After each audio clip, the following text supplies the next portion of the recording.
Southeast Asian studies, I think that should initiative should continue, but should continue in a way that's in which decolonizing and indigenizing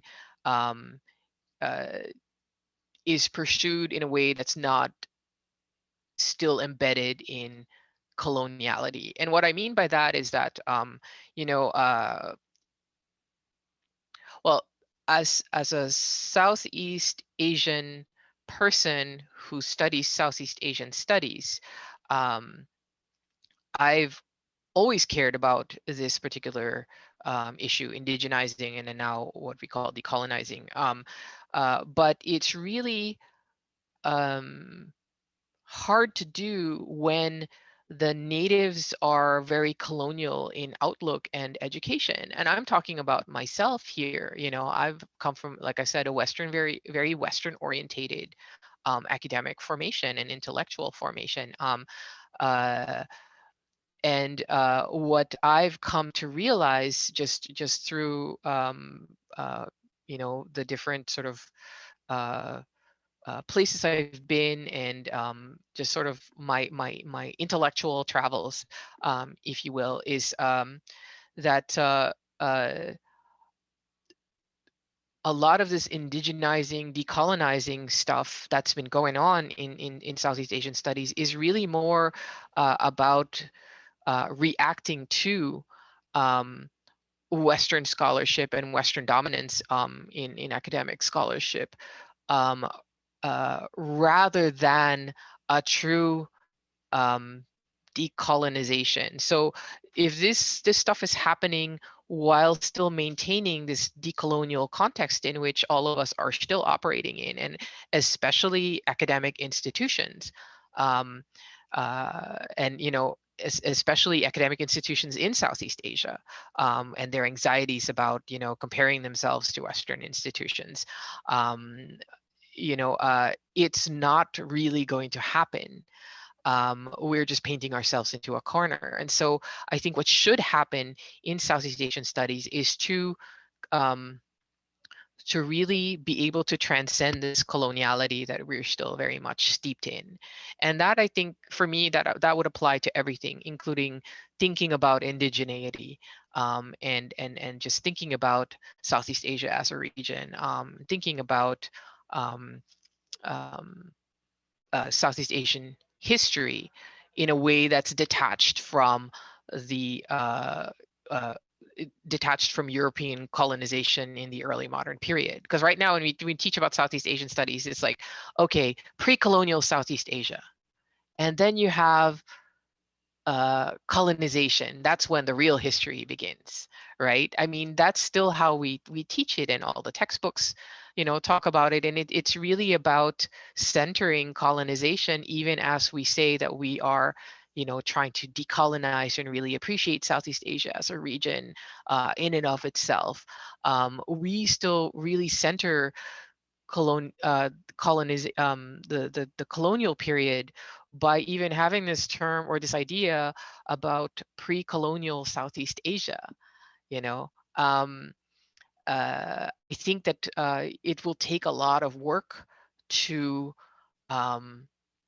I guess detach ourselves from that kind of thinking, from thinking that there was some kind of, that we had that two things.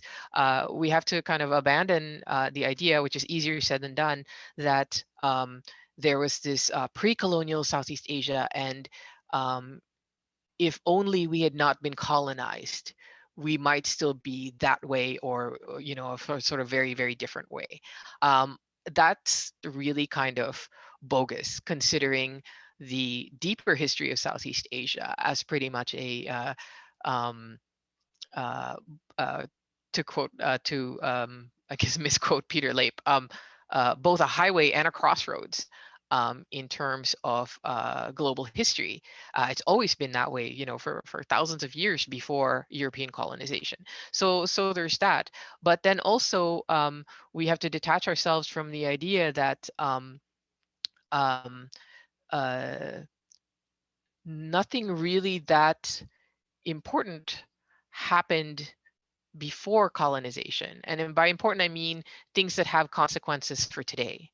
And so, yeah, I think that we still think about our own histories, national histories, as well as regional histories, um, in a way that centers the colonial period. And I think that that's something that we need to kind of wean ourselves off of, and not just sort of be rewriting histories and be rewriting um, uh, our scholarship and rethinking our scholarship as a response to, or as a counter to, um, the coloniality of current scholarship, and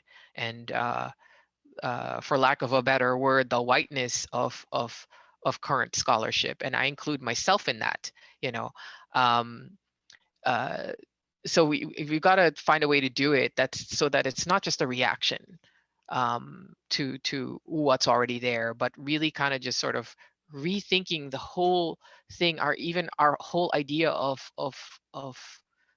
what happened during the colonial period. I think really has to be rethought. So, but yeah, that's what I would say. There's many ways to do that, but yeah, that would take another that would take a whole uh, I'll yeah, take a whole SSRC. workshop. Yes. Yeah.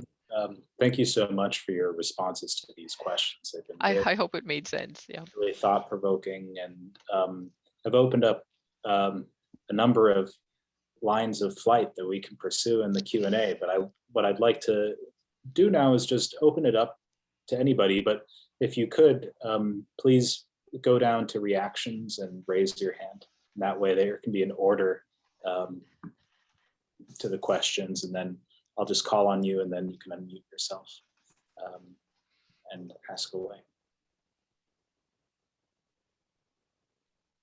Now the question is, okay. Al Lim. Yeah. Hi, thank you so much for this. I'm a PhD student at Yale in anthropology and environmental studies. I'm also half Singaporean and half Thai. And I did my undergrad at Yale in the US.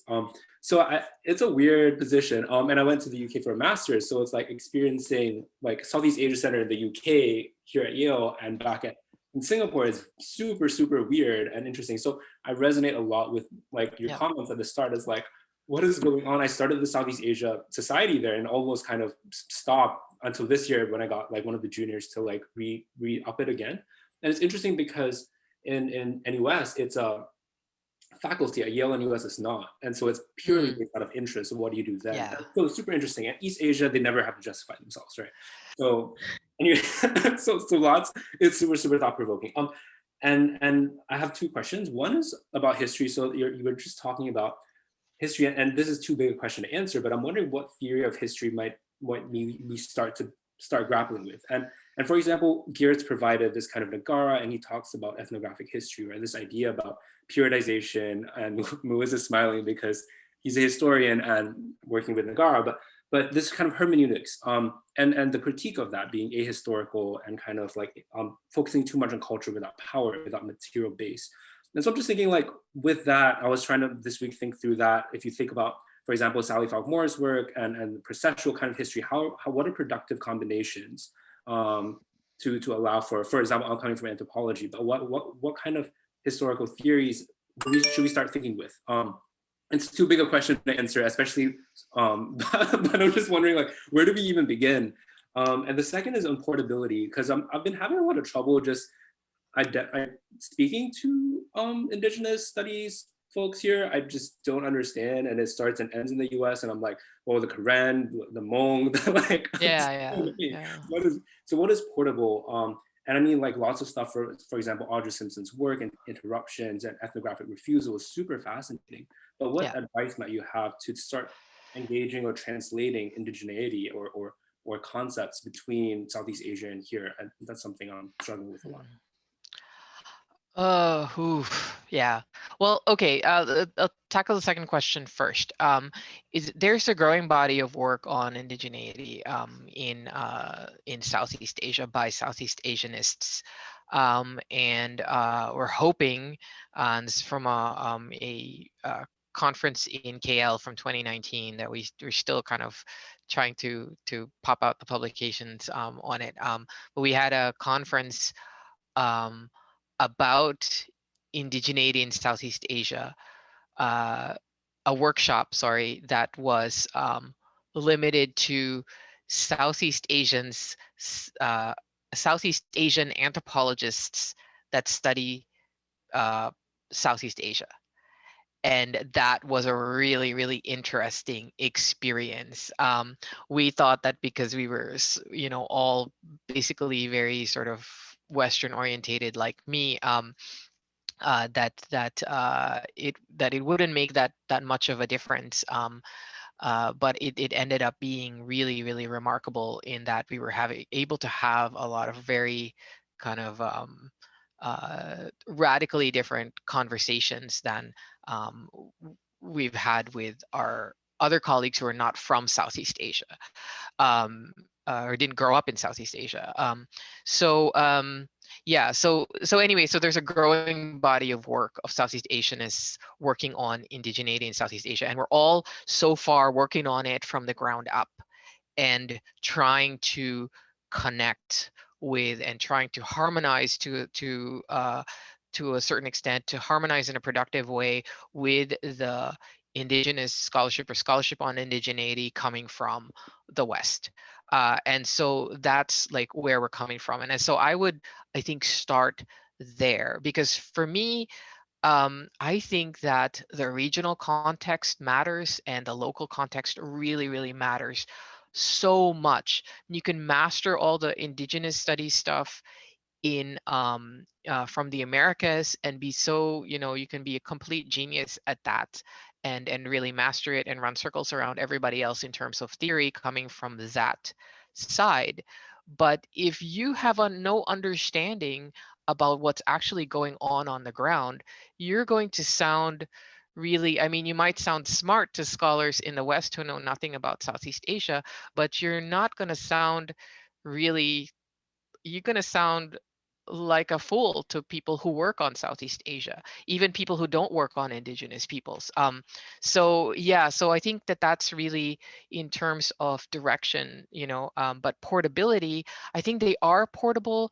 Ideas from North American indigenous studies are very portable, but only in the sense that they're useful to think with and useful um, to talk with. I think that rather than translate from one direction to the other and trying to say that they're really kind of commensurate with each other or really translatable, I think that they're not. I think that's not the conversation that should be happening. I think that or that's not the work that should be taking place. So I think portability should not be the goal. The goal should be um, expanding the ideas about indigeneity that are currently very dominant because they're coming from the West. And they're only dominant because they're dominant for two reasons: because they're coming from Western scholarship, and Western scholarship is always dominant um, uh, right now. But it's also dominant because there are a lot of scholars of indigeneity coming from indigenous groups themselves in North America. And I think that's a really good thing.